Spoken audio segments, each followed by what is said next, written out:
이 규제가 없어지진 않는 한은 이런 대체 투자처에 대한 수요도 계속적으로 있을 것 같습니다. 안녕하세요. 세비티입니다. 오늘은 제가 오피스텔 투자에 대한 이야기 해드리려고 합니다. 안 그래도 요즘에 오피스텔도 투자처로 많이 보시더라고요. 저도 예전에 오피스텔에 투자를 한 경험이 있어요. 그래서 제 경험과 함께 오피스텔 투자를 할 때 어떤 걸 유의를 해야 하는지에 대해서 말씀을 드리겠습니다. 오피스텔 중에서도 요즘에 많이 보시는 게 아파텔이에요. 아파텔은 오피스텔 중에서도 그래도 면적이 크고 최대한 뭐 방도 2개 있고 거실도 있고 해서 아파트스러운 오피스텔을 아파텔이라고 부릅니다. 그래서 이런 아파텔은 확실한 그 아파트의 대체 수요가 될 수 있어요. 그리고 상대적으로 아파트에 비해서 세금적인 부분에서 메리트가 있기 때문에 요즘에 더 많이 보시는 것 같아요. 그래서 이걸 보실 때 어떤 점에 좀 유의를 해야 할지에 대해서 말씀을 드리겠습니다. 우선 첫 번째는 입지를 잘 보셔야 돼요. 오피스텔이라고 해서 어떤 것이든 아무 것이나 사면 안 된다고 저는 생각을 합니다. 왜냐하면 아까도 제가 말씀드렸지만 오피스텔은 아파트의 대체 수요잖아요. 그러면 정말 선택할 수 있는 아파트가 많은 곳이라면 굳이 이런 오피스텔에 가지 않고 아파트를 선택을 하겠죠. 그렇기 때문에 여기가 정말 입지적으로 좋은 곳.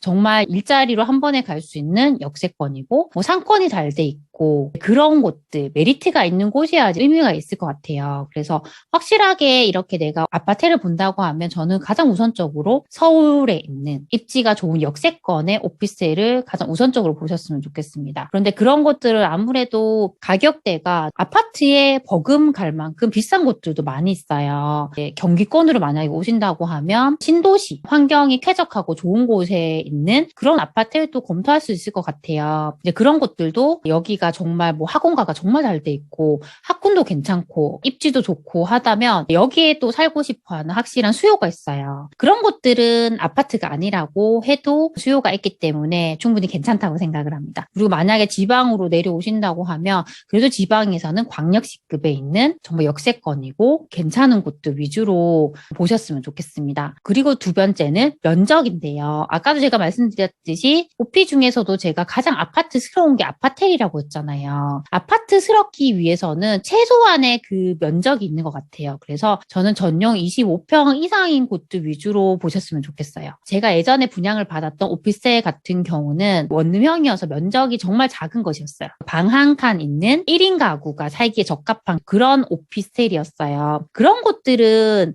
정말 뭐 신혼부부라던가 가족들이 살기에는 너무 좁기 때문에 확실히 수요가 떨어져요. 그런 원룸형 오피스텔은 정말 공급이 많아요. 제가 그때 분양을 받았을 때도 그 주변에 그 원룸형 오피스텔을 정말 저렴하게 많이 공급을 하더라고요. 그렇다 보니까 이게 수요가 없기 때문에 가격이 계속 떨어졌던 거예요. 요즘에는 이런 오피스텔도 최대한 아파트스럽게 면적이 전용 25평 이상 되게 큰 면적들로 그렇게 많이 만들더라고요. 그래서 원형이 아니라 최소한 면적이 25평 이상 되는 그런 것들 위주로 보셨으면 좋겠습니다. 제가 분양을 받았던 그 오피스텔의 가격을 최근에도 한번 확인을 해봤어요. 그렇게 했더니 원룸형 같은 경우는 거의 오르지 않았는데 확실히 큰 평형들은 거의 프리미엄이 1억 이상씩 다 올랐더라고요. 확실히 그런 것들은 수요가 있기 때문에 면적을 잘 보셨으면 좋겠습니다. 지금부터는 이 오피스텔을 내가 매수를 할 때 유의해야 하는 세금적인 부분에 대해서 말씀을 드릴게요. 저는 세금 전문가는 아니에요. 그래서 제가 너무 디테일하게는 설명드릴 수는 없지만 간단하게 큰 틀에서는 말씀을 드릴 수 있을 것 같습니다. 우선 취득 단계인데요.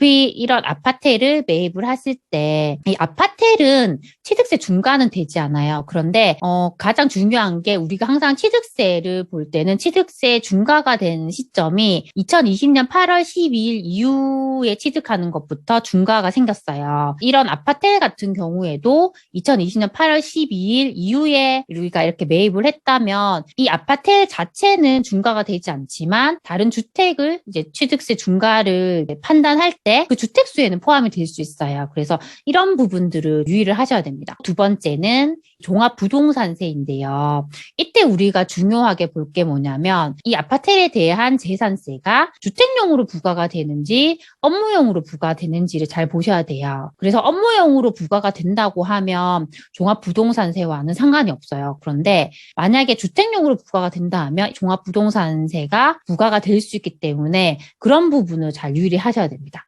그리고 마지막으로 양도세 부분인데요. 양도세를 저희가 또 유의할 게 뭐냐면 양도세는 항상 실질 과세의 원칙이에요. 이 아파텔이 업무용으로 신고가 돼 있다 하더라도 실질적으로 사람이 살았고 주거용으로 썼다고 하면 그게 주택으로 판단이 돼서 양도세 가 부과가 될 수 있어요. 그래서 그런 부분들을 잘 보셔야 돼요. 이런 부분들을 보고 판단할 때는 이게 전기세나 수도세나 이런 것들까지 다 볼 수 있기 때문에 오피스텔을 이제 매입을 하실 때 나는 뭐 전입신고도 하지 않았고 이것을 업무용으로 썼다고 하지만 실제적으로 그걸 판단하는 곳에서는 이것을 업무용이 아닌 주택으로도 볼 수 있기 때문에 좀 유의를 하셔야 될 것 같습니다. 아파텔은 그런 이슈들이 있는 것 같아요. 이것이 뭐 주택용인지 업무용인지를 판단하는 부분에 대한 게 있기 때문에 그런 부분들을 좀 더 잘 알아보시고 매수를 하는 게 좋을 것 같습니다. 아직까지 이 부동산에 대한 규제가 많이 있는 편이잖아요. 특히 아파트에 대한 규제가 많이 있는 편이에요. 이 규제가 없어지지 않는 한은 이런 대체 투자처에 대한 수요도 계속적으로 있을 것 같습니다. 이런 수요로 인해서